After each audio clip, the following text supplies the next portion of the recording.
Hi, today we are drawing a watermelon.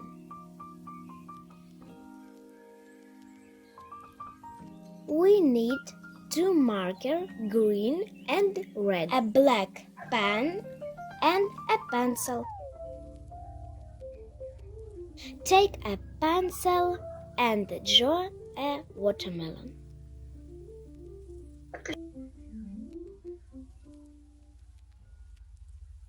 Draw the eyes.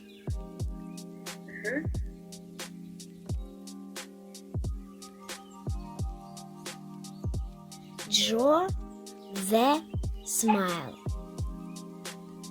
and seeds. Draw the rain.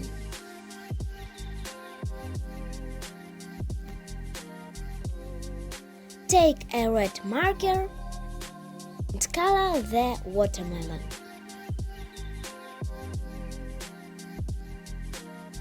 Take a green marker, color the rind.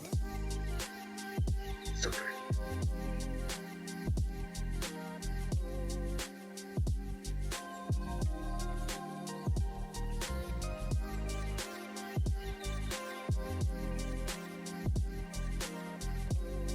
Take a black pen, color the eyes, color the seeds and smile. Outline the watermelon. Enjoy!